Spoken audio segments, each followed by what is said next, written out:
Hello, everyone, and welcome to our Tech Talk number 4. Today's subject is going to be hybrid inverters in conjunction with transfer switches.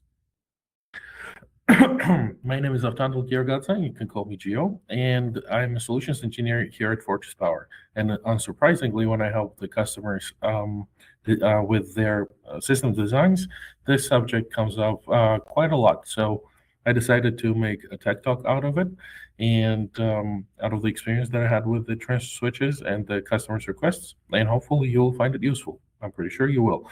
If not, we're going to have a recording, and hopefully other people that watch the recording of the webinar will find it useful. So in a standard configuration, we have a hybrid inverter, and I deliberately don't show battery and PV to save some space, but we will assume that hybrid inverter also has battery and or PV connected to it. Obviously, since this is a hybrid inverter, grid is connected to it as well, if it's a grid-tied scenario. And you have a backup load panel because your hybrid inverter most likely has the capability. And optionally, but quite frequently, you also see a generator present. And I also there in the top right side, I have, let me have the laser pointer right here. I have utility and OCPD. So just for clarity, this OCPD and utility and everything here generally that you see will appear in the other slides too. So I think some clarification is due. By utility, I don't necessarily mean a meter. That could be a main electrical panel if you're doing, let's say, a partial home backup. OCPD, or overcurrent protection device, most likely that's going to be either a breaker or the fuse disconnect, but responsible just for the power flow and voltage applied to the grid ports of the hybrid inverter. You have a load and backed up load panel. This assumes that you have the breaker or a disconnect for the load within the inverter, which quite frequently is the case, for example, with our ENVIs. You have the generator and generator's breaker or some kind of other overcurrent protection device that could be fuse disconnect as well. So again, just to recap, utility is not necessarily a meter, but something that provides the grid power to the inverter. Could be a main electrical panel. Overcurrent protection device is just responsible for the inverter grid port if it's here upstream of the grid port. Overcurrent protection device for the gen port is responsible just for the generator port to generator connection. And backed up load panel can be either main electrical panel if you're doing a whole home backup, or a critical load panel if you're doing a partial home backup. Now, in this standard configuration, the load port is always energized, which means that you always have connection to your backed up load panel between from the inverter load ports. And the load port can be energized using different power sources. It can be energized by grid, thus you have grid pass-through from grid port to load port. It can be PV and or battery, right? Or combination of grid, PV, and battery if you're doing self-consumption, for example. In the backed up scenario, it's going to be batteries and or PV, whichever one is available. And if the batteries are drained and you don't have any PV production, the generator will energize the generator port, and the hybrid inverter will facilitate the pass-through of power from the generator to load. So thus, no matter what your current and power source is, the load port is always energized, and if nothing is impeding the power flow from the load port on the inverter to the backed up load panel, there will be power flow, and the backed up load panel will be energized as well, so you can power up the backed up loads. Now, the configuration that allows you to bypass the energy storage solution using grid can look something like this. You have your utility, again, may that be the main electrical panel or some kind of a panel board or just the meter. You have overcurrent protection device, and you have your grid, load, and generator just like before. But now what appeared new is the manual transfer switch. I'm going to use this abbreviation all throughout the presentation. MTS will stand for manual transfer switch. ATS will stand for automatic transfer switch. And just like usual, you have the normal port, you have the emergency or standby port, and you have the load port. Now, this configuration is the most basic one and gets the job done. It's even recommended on our inverter manuals as an optional but strongly recommended item. So what it does is the following. You have your inverter load port energized, as we discussed before, and you have continuity from your inverter load port to the backed up load panel via this manual transfer switch. The manual transfer switch facilitates the power flow between the inverter and the backed up load panel. May that be during a backup scenario or when the grid is available. But if for whatever reason you want to power your backed up load panel directly from the grid and not to rely on the inverter, you just change the position of the arm of the manual transfer switch. And now you are allowing the grid to energize the backed up load panel directly. So before, if the grid was available, there was some pass-through from the grid to the load and from the load to the load panel. But now you are powering the load directly from the backed up load panel, and the pass-through is not present because there is no continuity between the normal port and the load port because you essentially interrupted that continuity by changing the position of the manual transfer switch, right? But here it is also useful to note that the grid port on the inverter is energized. So you are bypassing the energy storage system in a sense that you are not powering your loads through the hybrid inverter and the energy storage system. But the grid port is still energized, and if the inverter is functioning normally, it recognizes the grid. But this can be changed. You can turn off the overcurrent protection device. So if it's a breaker or a fused AC disconnect, you can put it into the off position, and all you have left is utility directly powering the backed up load panel, not even energizing the grid port. So if you need to do some kind of maintenance and you don't want your customers to lose power while you're doing that type of maintenance, that is what you're going to do. Essentially, you are going to change the position of the manual transfer switch and put the overcurrent protection device in the off position. So thus, the hybrid inverter and following that, the entire energy storage system is fully isolated from the grid and the backed up load panel. So this is the preferred method of doing it. But the same principle can be deployed if you are trying to have the bypass capability, but now instead of a grid, just like we discussed before, that's on the left side, you have the generator, a manual transfer switch. So you are bypassing your hybrid inverter via generator and not the grid. That's why your load port still on the manual transfer switch connects to the normal. Your backed up load panel connects to the load port, but your generator connects both to the generator port and to the emergency port. And just like before, if you want to isolate the inverter fully from the generator, right? And also maybe you want to, meanwhile, also isolate it from the grid, these two overcurrent protection devices are put into off position, and the generator is able to energize the emergency port on the manual transfer switch.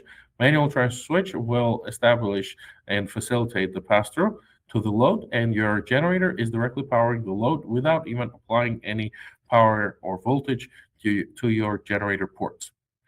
Depending on your priorities, most of the time, I guess you would be choosing between these two options, right? Some people, for example, don't even have the grid. Some people are off-grid and want this capability. So for them, obviously nothing would be connected to the grid port, and the manual transfer switch would have load, inverter load, and generator output connected to the emergency port of the manual transfer switch, whereas the load is on the normal port. You will notice that in both cases, the tap and the branch that you take to power your backup load panel directly via bypass is always upstream of the overcurrent protection device. There is a reason to that, because you might want to isolate the inverter, for example, from the generator, but you don't want to interrupt the power flow from the generator to the load panel. So if this tap, for example, was upstream, the moment you would touch this OCPD and put it in the off position, what will happen would be that the generator power has nowhere to go. It would not be energizing the neither manual transfer switch nor the generator port. This OCPD allows you to isolate just the hybrid inverter, but still have the emergency port on the on the manual transfer switch powered by the generator. There is another method that I have seen.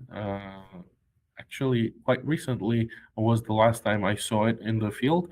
That was with one of our commercial sites.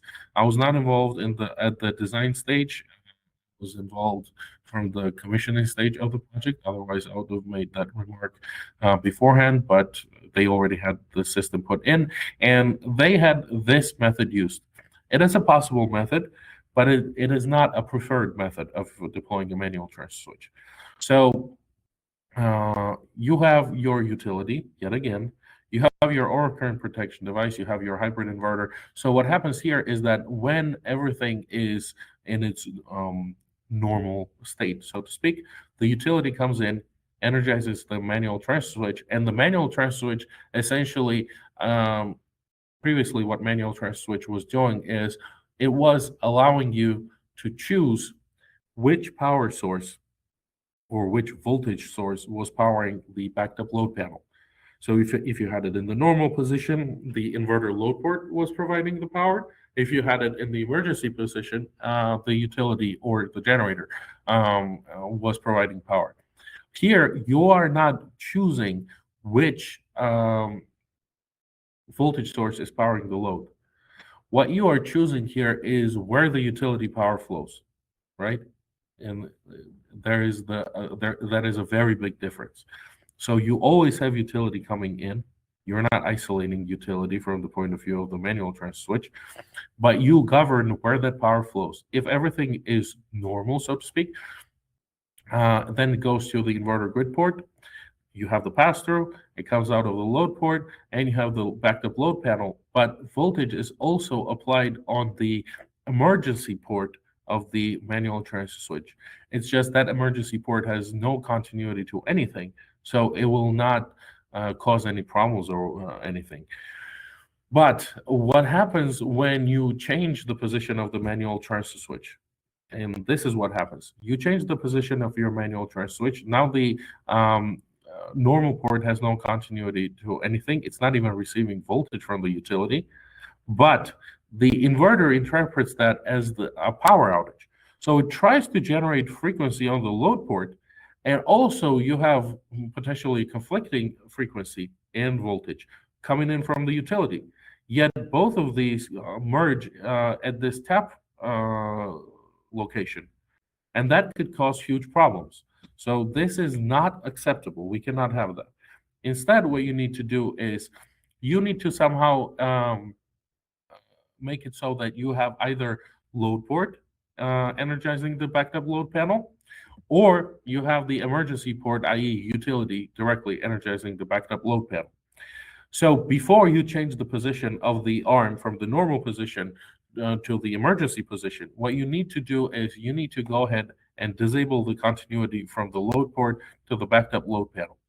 That can be done with a breaker that is on the hybrid inverter. If the hybrid inverter is not equipped with such a breaker or a disconnect, you are essentially in the position where you need to provide that disconnect so that you can do the strict when you disable the load output from the inverter before the changing the manual transfer switch.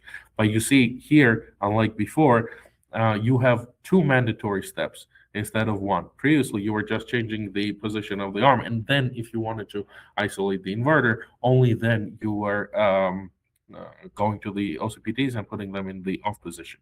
Whereas here, turning off the inverter load breaker, thus interrupting the continuity between the load and inverter load port and the backed up load panel.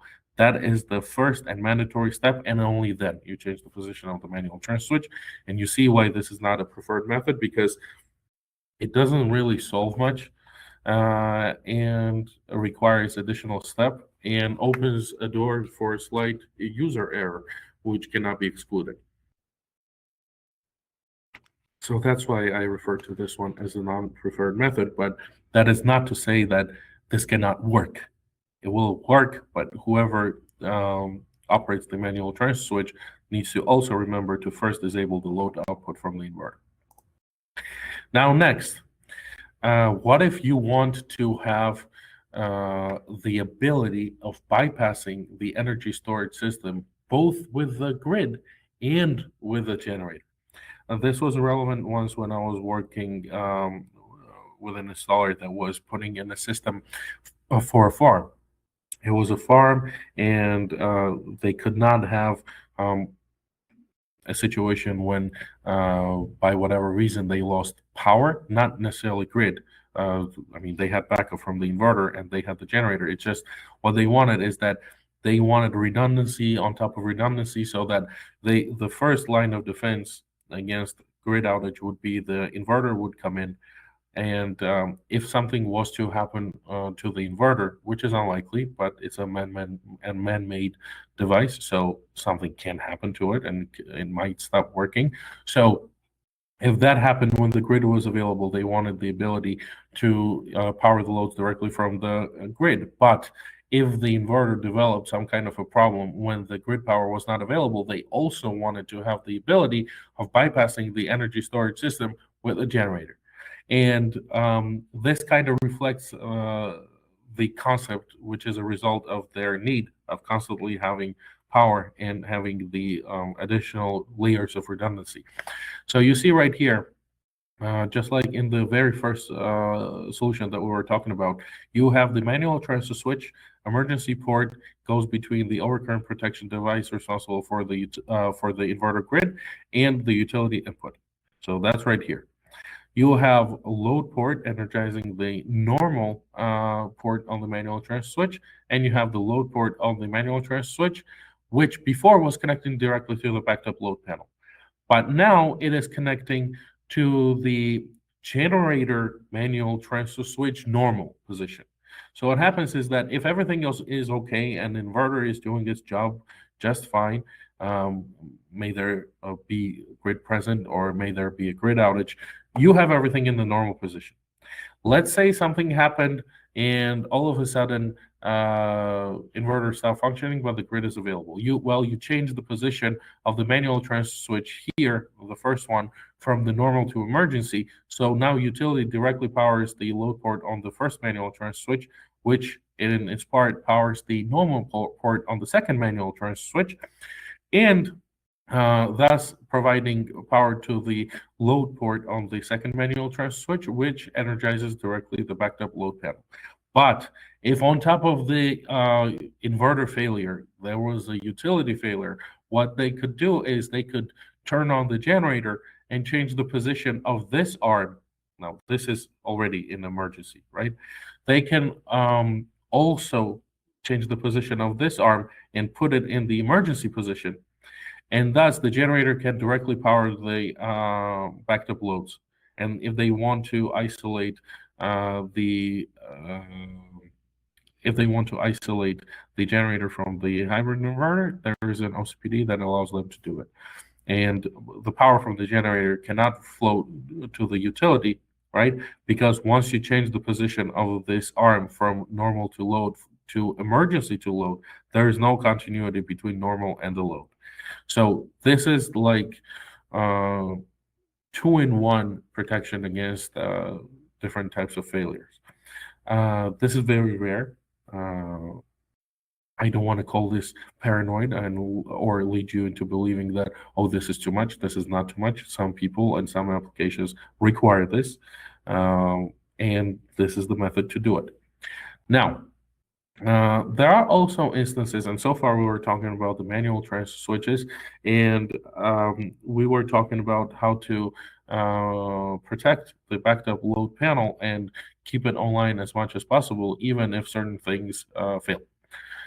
Now I want to change the focus a little bit and talk about the automatic transfer switch, because remember in the regular standard configuration, which I showed initially, there was generator which was connecting to the generator port on the hybrid inverter, and the hybrid inverters generally have two-wire auto start, so they can turn on the generator and change their operating mode so that they know that now the generator is turned on. Generator is providing voltage on the generator ports, which means that they go from signal forming to signal following mode, not to backfeed into the generator. And sometimes they're allowed to steal some power to charge the batteries. Now, in certain cases, either people don't want to rely on the inverter to operate the generator, or sometimes because of how the system is set up and where the inverter is going to go and so forth, it is difficult to run the power cables from the generator to the inverter. Well, now, if that is the case, you can always use existing or new automatic transfer switch for the generator. Just like you would, for example, without the energy storage system, right? You could have your utility and your generator. It would have automatic transfer switch. Utility would go to normal port, and the generator would go to the emergency port, and the ATS would be responsible for turning on the generator. Now you can have something very similar when there's a hybrid inverter present as well, right? So you have your utility, your overcurrent protection device for your grid port on the inverter. Then you have the load port, and normally the power flows through the grid port to the load port, and then it has the ATS, automatic transfer switch, which facilitates the pass-through from the normal port to the load port, thus powering the backed up load panel. But if, for example, there is a need for the generator to start, that need will arise if the load ports stop outputting voltage and power. So if load port fails to deliver power and frequency and voltage to the normal port, the ATS will interpret that as a grid outage, because it doesn't know better. So if there is no voltage and frequency here, the ATS will change the position of its arm and switch to emergency as the power source. Generator at that point is already started. And now you have the power flow from the generator to the load port on the ATS. And from that load port, your backed up load panel is powered. Then at some point when the load port again is able to provide voltage and frequency, the ATS will interpret that as if the grid came back and again change the arm position and eventually turn off the generator. There's a drawback to this application. The upside is that the generator is autonomous from the inverter, and some people prefer it that way, or they don't really have much other choice as far as the cost effectiveness goes.